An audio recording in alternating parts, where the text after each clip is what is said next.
Charlotte's Web by E.B. White and pictures by Garth Williams. Chapter 16 Off to the Fair. The night before the county fair, everybody went to bed early. Fern and Avery were in bed by 8. Avery lay dreaming that the Ferris wheel had stopped and that he was in the top car. Fern lay dreaming that she was getting sick in the swings. Lurby was in bed by 8:30. He lay dreaming that he was throwing baseballs at a cloth cat and winning a genuine Navajo blanket. Mr. and Miss Zuckerman were in bed by 9. Miss Zuckerman lay dreaming about a deep freeze unit. Mr. Zuckerman lay dreaming about Wilbur. He dreamt that Wilbur had grown until he was 116 feet long and 92 feet high, and that he had won all the prizes at the fair and was covered with blue ribbons, and even had a blue ribbon tied to the end of his tail. Down in the barn cellar, the animals, too, went to sleep early, all except Charlotte. Tomorrow would be fair day. Every creature planned to get up early to see Wilbur off on his great adventure. When morning came, everybody got up at daylight. The day was hot. Up the road at the Arables' house, Fern lugged a pail of hot water to her room and took a sponge bath. Then she put on her prettiest dress because she knew she would see boys at the fair. Miss Arable scrubbed the back of Avery's neck and wet his hair and parted it and brushed it down hard till it stuck to the top of his head, all but about 6 hairs that stood straight up. Avery put on clean underwear, clean blue jeans, and a clean shirt. Mr. Arable dressed, ate breakfast, and then went out and polished his truck. He had offered to drive everybody to the fair, including Wilbur. Bright and early, Lurvy put clean straw in Wilbur's crate and lifted it into the pig pen. The crate was green. In gold letters it said, Zuckerman's Famous Pig. Charlotte had her web looking fine for the occasion. Wilbur ate his breakfast slowly. He tried to look radiant without getting food in his ears. In the kitchen, Miss Zuckerman suddenly made an announcement. Homer, she said to her husband, I'm going to give that pig a buttermilk bath. A what? Said Mr. Zuckerman. A buttermilk bath. My grandmother used to bathe her pig with buttermilk when it got dirty. I just remembered. Wilbur's not dirty, said Mr. Zuckerman proudly. He's filthy behind the ears, said Miss Zuckerman. Every time Lurvy slops him, the food runs down around the ears. Then it dries and forms a crust. He also has a smudge on one side where he lays in the manure. He lays in clean straw, corrected Mr. Zuckerman. Well, he's dirty, and he's going to have a bath. Mr. Zuckerman sat down weakly and ate a donut. His wife went to the woodshed. When she returned, she wore rubber boots and an old raincoat, and she carried a bucket of buttermilk and a small wooden paddle. Edith, you're crazy, mumbled Zuckerman, but she paid no attention to him. Together, they walked to the pig pen. Miss Zuckerman wasted no time. She climbed in with Wilbur and went to work. Dipping her paddle in the buttermilk, she rubbed him all over. The geese gathered around to see the fun, and so did the sheep and lambs. Even Templeton poked his head out cautiously to watch Wilbur get a buttermilk bath. Charlotte got so interested she lowered herself on a drag line so she could see better. Wilbur stood still and closed his eyes. He could feel the buttermilk trickling down his sides. He opened his mouth and some buttermilk ran in. It was delicious. He felt radiant and happy. When Miss Zuckerman got through and rubbed him dry, he was the cleanest, prettiest pig you ever saw. He was pure white, pink around the ears and snout, and smooth as silk.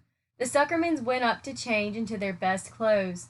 Lurvy went to shave and put on his plaid shirt and his purple necktie. The animals were left to themselves in the barn. The 7 goslings paraded round and round their mother. Please, please, please take us to the fair, begged a gosling. Then all 7 began teasing to go. Please, please, please, please, please, please. They made quite a racket. Children, snapped the goose, we're staying quietly, idly at home. Only Wilbur, Ilber is going to the fair. Just then, Charlotte interrupted. I shall go, too, she said, softly. I've decided to go with Wilbur. He may need me. He can't tell what may happen at the fairgrounds. Somebody's got to go along who knows how to ride. And I think Templeton better come, too. I might need somebody to run errands and do general work. I'm staying right here, grumbled the rat. I haven't the slightest interest in fairs. That's because you've never been to one, remarked the old sheep. A fair is a rat's paradise. Everybody spills food at a fair. A rat can creep out late at night and have a feast. In the horse barn you will find oats that the trotters and pacers have spilled. In the trampled grass of the infield you will find old discarded lunch boxes containing the foul remains of peanut butter sandwiches, hard-boiled eggs, cracker crumbs, bits of doughnuts, and particles of cheese. in the hard-packed dirt of the midway after the glaring lights are out and the people have gone home to bed, you will find a veritable treasure of popcorn fragments, frozen custard dribblings, candied apples abandoned by tired children, sugar fluff crystals, salted almonds, popsicles, partially gnawed ice cream cones, and the wooden sticks of lollipops. Everywhere is loot for a rat. In tents, in boots, in haylofts. Why, a fair has enough disgusting leftover food to satisfy a whole army of rats. Templeton's eyes were blazing.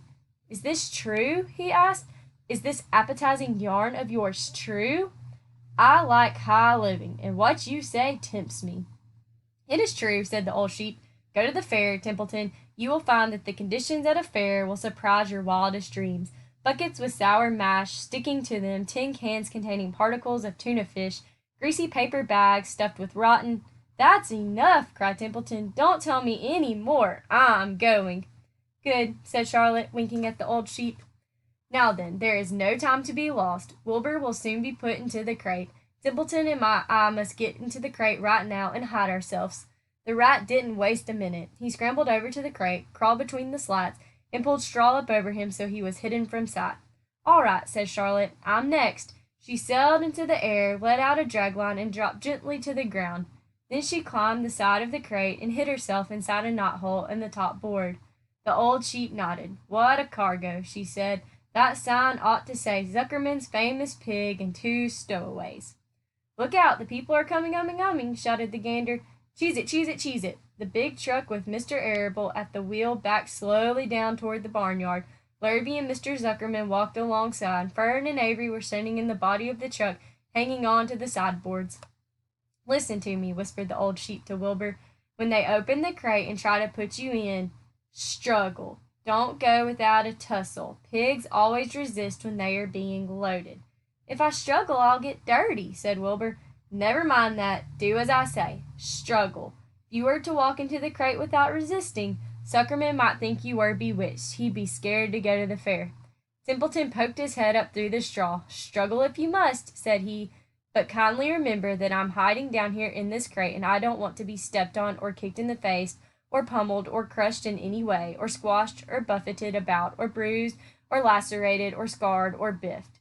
Just watch out what you're doing, Mr. Radiant, when they get shoving you in. Be quiet, Templeton, said the sheep. Pull in your head, they're coming. Look radiant, Wilbur. Lay low, Charlotte. Talk it up, geese. The truck backed slowly to the pig pen and stopped. Mr. Arable cut the motor, got out, walked around to the rear, and lowered the tailgate. The geese cheered. Miss Arable got out of the truck. Fern and Avery jumped to the ground.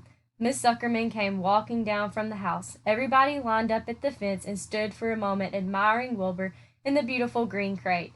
Nobody realized that the crate already contained a rat and a spider. That's some pig, said Miss Arable. He's terrific, said Lurvy. He's very radiant, said Fern, remembering the day he was born.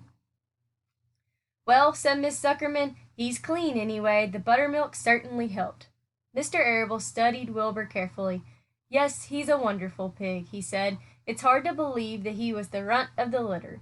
You'll get some extra good ham and bacon, Homer, when it comes time to kill that pig. Wilbur heard these words, and his heart almost stopped. I think I'm going to faint, he whispered to the old sheep who was watching. Kneel down, whispered the old sheep. Let the blood rush to your head. Wilbur sank to his knees, all radiance gone, his eyes closed. Look, screamed Fern. He's fading away. Hey, watch me, yelled Avery, crawling on all fours into the crate. I'm a pig, I'm a pig. Avery's foot touched Templeton under the straw. What a mess, thought the rat. What fantastic creatures boys are. Why did I let myself in for this? The geese saw Avery in the crate and cheered. Avery, you get out of that crate this instant, commanded his mother. What do you think you are? I'm a pig, cried Avery, tossing handfuls of straw into the air. Oink, oink, oink. The truck is rolling away, Papa, said Fern. The truck with no one at the wheel had started to roll downhill. Mr. Arable dashed to the driver's seat and pulled on the emergency brake. The truck stopped. The geese cheered. Charlotte crouched and made herself as small as possible in the knothole so Avery wouldn't see her. Come out at once, cried Miss Arable. Avery crawled out of the crate on his hands and knees, making faces at Wilbur. Wilbur fainted away. The pig has passed out, said Miss Zuckerman. Throw water on him. Throw buttermilk, suggested Avery.